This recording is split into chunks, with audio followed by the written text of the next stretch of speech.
Was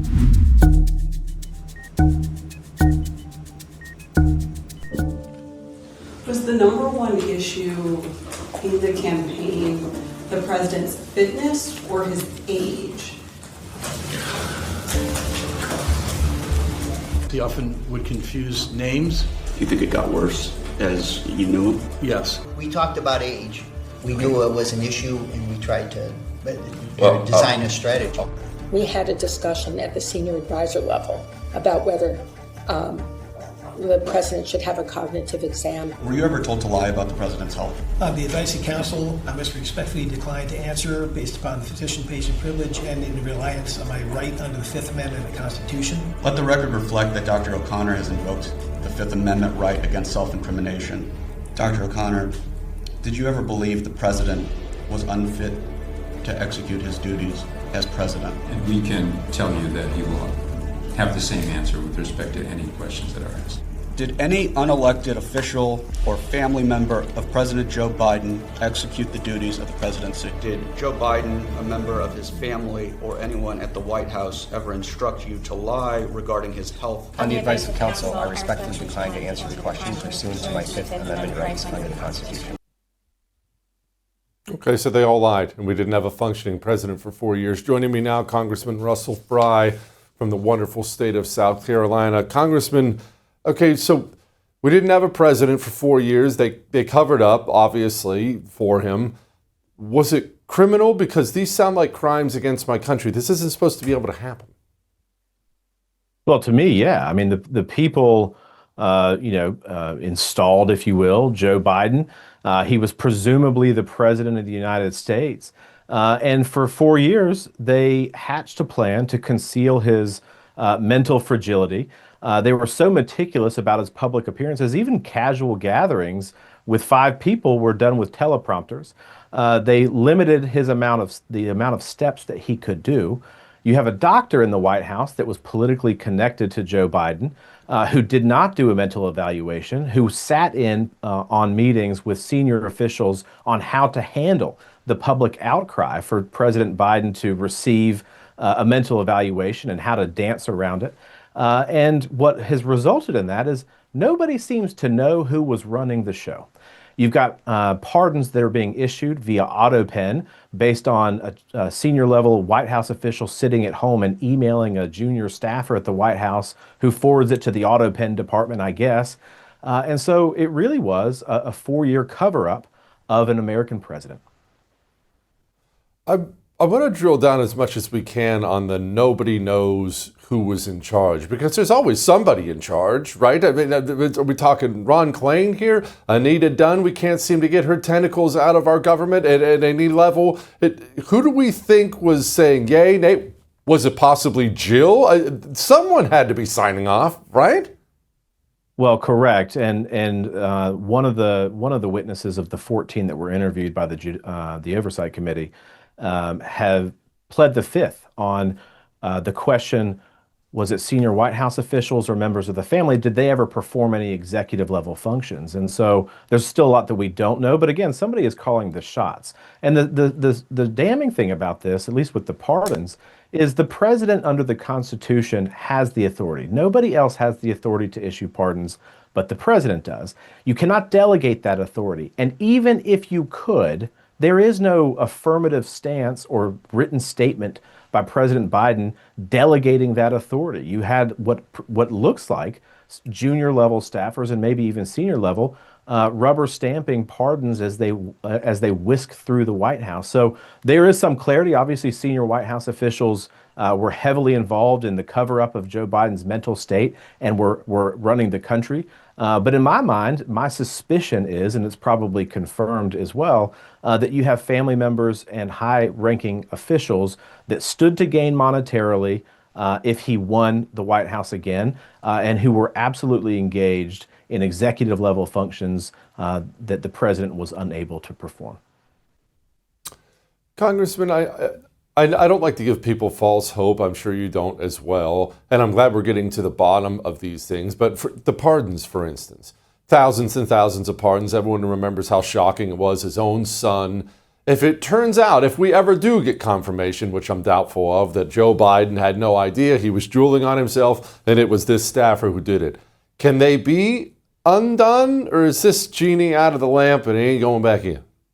Well, I think this is an interesting question, a legal question for the courts, and that's probably where a lot of this, I would imagine, would end up, is if the president did not, in fact, have the mental acuity to know who he was pardoning, or if a staffer issued the pardons, is it effective? Does it comply with the Constitution as it is written? And so I think that the courts are probably going to have to flesh this out. But even in the district that I represent, there were 2 murderers that were pardoned without any consultation to the family. They had no idea that it was even coming.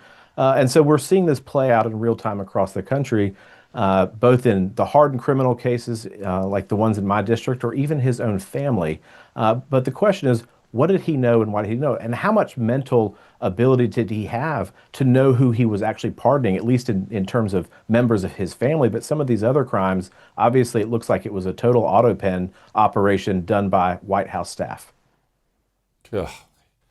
All right, let's move on to Arctic frost, because the House Judiciary continues to uncover more intel. And Congressman, look, not putting words in your mouth, when you look at the witch hunt of people on the right done by several FBI field offices, I'm sorry, it's very difficult to justify the continued existence of the Federal Bureau of Investigation. This is beyond belief. People have to go to prison for this. No, it's wild to me. We all remember Lois Lerner in the IRS and the scandal involving the IRS targeting conservative groups. Arctic frost makes this look like child's play. I mean, this is absolutely one of the biggest fraudulent investigations targeting people based on their political beliefs. Turning Point USA was targeted, U.S. senators, members of the House of Representatives. This, in every which way, from what we can see right now, was a taxpayer-funded partisan witch hunt. Congressman, let's talk about Liz Cheney and Benny Thompson and Jack Smith. There are allegations, I'll put it that way, out there that they were colluding on all this nonsense. What do we know about this? Well, at least from what we can tell, that seems to be true. Obviously, Liz Cheney was partisan in her investigation on the House. These things seem to be backed up. And then Jack Smith, of course, was handed the keys to the kingdom based on a referral, and he was appointed as special counsel to go after and target and use. Look, I mean, the wild thing about this is this isn't something that was uniquely him either. Senior members of the Justice Department, including Merrick Garland himself, had to sign off on the surveilling of U.S. senators and congressmen because at this point it would be considered a high-profile case. So these senior executive branch officials, signed off on the surveillance of all these groups. And of course, we know from its very inception that it was partisan-driven. And that's the dangerous part of this. This is what we fought against in the last Congress, against the weaponization of our government. And now that we have, Kash Patel and Pam Bondi and others in the White House and in these agencies, we're learning more troubling things every day. But this is not who our country is. And I think that's the challenge that we undertake as Republicans is we sanction foreign countries for activities such as this. But you have a president in the White House, presumably in the White House, Joe Biden, who is allowing partisan investigations based on what people believe. This is not who we are in the United States of America.